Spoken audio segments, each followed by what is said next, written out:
প্রশিক্ষণ ও গবেষণা খাতে বিশেষ অবদান রাখায় এবছর রাষ্ট্রের সর্বোচ্চ স্বীকৃতি স্বাধীনতা পদকে ভূষিত হলেন অধ্যাপক ডক্টর সুকোমল বড়ুয়া। একান্ত সাক্ষাৎকারে সুকোমল বড়ুয়া ৭১কে জানান, রাষ্ট্রের সর্বোচ্চ এই স্বীকৃতি তার দায়িত্বের বোঝা বাড়িয়ে দিয়েছে। রাষ্ট্রের জন্য কাজ করতে চান জীবনের শেষ বিন্দু পর্যন্ত। আহসান হাবিব টিটুর ছবিতে সুমনা সুমেশ প্রতিবেদন। বধির ভারে যেন আরও নুব্জ ঢাকা বিশ্ববিদ্যালয়ের পালীয় বৌদ্ধ গবেষণা বিভাগের প্রথম অধ্যাপক ডক্টর সুকোমল বড়ুয়া। এবছর রাষ্ট্রের সর্বোচ্চ স্বীকৃতি স্বাধীনতা পদকে ভূষিত হলেন ২১শে পদক প্রাপ্তির ২০ বছর পর। দেশ বিদেশে খ্যাতিসম্পন্ন বৌদ্ধ তত্ত্ববিদ ও প্রাচ্যবিদ এই শিক্ষকের কর্মজীবনের মূল অংশ নিবেদিত হয়েছে শিক্ষাদান ও গবেষণায়।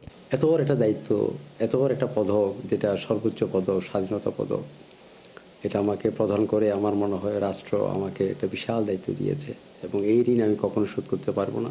২০ বছরের ব্যবধানে আপসীন নেত্রী বেগম খালেদা জিয়ার সঙ্গেই তিনি পেয়েছেন রাষ্ট্রের সর্বোচ্চ স্বীকৃতি। যিনি বিএনপি চেয়ারপারসন ছিলেন এবং দীর্ঘদিনে ৩ বার প্রধানমন্ত্রী ছিলেন, যিনি, তার সঙ্গে আমাকে পদক দেওয়া আমার মনে হয় আরও বেশি ভারগ্রস্ত করেছে। আমি এই দায়িত্ব নেওয়ার পরে বেগম খালেদা জিয়া যখন আমাকে সিলেকশন দিলেন, প্রধানমন্ত্রী আমাকে দিয়েছিলেন, তারপর থেকে আমার কিন্তু গতি বেড়ে গেছিল, কাজ করার গতি। আমার শিক্ষাক্ষেত্রে, আমার গবেষণার ক্ষেত্রে যেহেতু শিক্ষাতে দিয়েছিল, আমি কিন্তু বহুল প্রবন্ধ লিখেছি, প্রায় ২০০-র উপরে আমার প্রবন্ধ চলে গেছে কিন্তু বিদেশে। ১৯৫১ সালে গণেশচন্দ্র বড়ুয়া ও বুদ্ধিমতী বড়ুয়ার ঘর আলো করা সেই ছোট্ট সুকোমল এই ক্ষণজন্মেই ছড়িয়ে চলেছেন মুক্ত চিন্তার জ্ঞানের আলো। ১৯৮৫ সালে ঢাকা বিশ্ববিদ্যালয়ে প্রভাষক পদে যোগদান করেন।